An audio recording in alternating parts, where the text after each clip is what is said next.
ಇಸ್ಲಾಂ ಎಲ್ಲಾ ವಿಧದಲ್ಲೂ ಕೂಡ ಎಲ್ಲಾ ವಿಧದ ಕೆಡುಕುಗಳನ್ನು ಕೂಡ ಅದು ವಿರೋಧಿಸುತ್ತದೆ ಎಂದಾಗಿದೆ. ಎಲ್ಲಾ ವಿಧದ ಕೆಡುಕುಗಳು, ಅದರಲ್ಲಿ ಒಬ್ಬಳು ಅನ್ಯ ಸ್ತ್ರೀಯಾಗಿರ್ಲಿ ಅವಳನ್ನು ಕಣ್ಣೆತ್ತಿ ನೋಡುವುದು ಕೂಡ ಇಸ್ಲಾಂ ನಿಷಿದ್ಧ ಎಂದು ಸಾರುತ್ತದೆ. ನಿನ್ನನ್ನು ದೃಷ್ಟಿಯನ್ನು ತಗ್ಗಿಸಬೇಕು. ಮುಸ್ಲಿಂ ಮಹಿಳೆಯರೇ, ನೀವು ಪರದೆಯನ್ನು ಹಾಕಬೇಕು. ನಿಮ್ಮ ಸೌಂದರ್ಯ ಪರಪುರುಷರಿಗೆ ಆಕರ್ಷಣೀಯವಾಗಬಾರದು. ಎಷ್ಟು ಸಮಾಧಾನದ ಒಂದು ವಿದ್ಯೆಯನ್ನು, ಒಂದು ಪಾಠವನ್ನು ಇಸ್ಲಾಂ ಕಲಿಸಿಕೊಡ್ತಾ ಇದೆ. ಕುಲ್ಲಿಲ್ ಮುಅ್ಮಿನೀನ ಯಗುದ್ದು ಮಿನ್ ಅಬ್ಸಾರಿಹಿಂ, ಓ ಸತ್ಯ ವಿಶ್ವಾಸಿಗಳೇ, ನಿಮ್ಮ ದೃಷ್ಟಿಯನ್ನು ನೀವು ತಗ್ಗಿಸಿರಿ, ಅನ್ಯ ಸ್ತ್ರೀಯರ ಕಡೆಗೆ ನೀವು ನೋಡದಿರಿ, ಅವರ ಬಳಿ ಕಾಮಾಸಕ್ತಿಯೊಂದಿಗೆ ತೆರಳದಿರಿ. ಪ್ರೀತಿ ಪ್ರೇಮ ಎಂಬ ಹೆಸರಿನಲ್ಲಿ ಅನ್ಯ ಸ್ತ್ರೀಯರೊಂದಿಗೆ ಚಾಟಿಂಗ್ ಮಾಡುವುದು, ಅವಳನ್ನು ತೆಗೆದುಕೊಂಡು ಹೋಗಿ ಲಾಡ್ಜ್ ನಲ್ಲಿ ಲೈಂಗಿಕವಾಗಿ ಉಪಯೋಗಿಸುವುದು ಯಾವತ್ತೂ ಸರಿಯಲ್ಲ.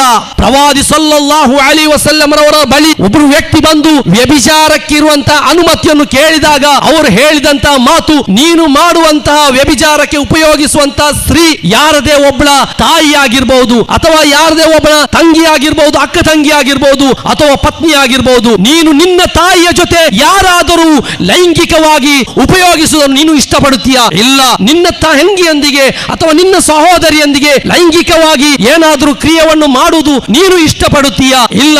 ಎಂದಾದ ಮೇಲೆ ಇನ್ನಿತರ ಪರಸ್ತ್ರೀಯರ ಕಡೆಗೆ ನೀನು ನೋಡುವುದು, ಅವರನ್ನು ಆ ರೀತಿಯಲ್ಲಿ ನೀನು ಉಪಯೋಗಿಸುವುದು ಎಷ್ಟು ಸರಿ? ಯಾಕಂತ ಹೇಳಿದ್ರೆ ಆ ಸ್ತ್ರೀ ಯಾವಳಾದ್ರೂ ಒಬ್ಬನ ತಾಯಿ ಆಗಿರ್ಬೋದು, ತಂಗಿ ಆಗಿರ್ಬೋದು, ಸಹೋದರಿ ಆಗಿರ್ಬೋದು. ಈ ರೀತಿಯಲ್ಲಿ ಮನುಷ್ಯರನ್ನು ತಿದ್ದಿದಂತಹ ವ್ಯಕ್ತಿತ್ವವಾಗಿತ್ತು ಪ್ರವಾದಿ ಮುಹಮ್ಮದ್ ಸಲ್ಲಲ್ಲಾಹು ಅಲೈಹಿ ವಸಲ್ಲಂ ರವರು.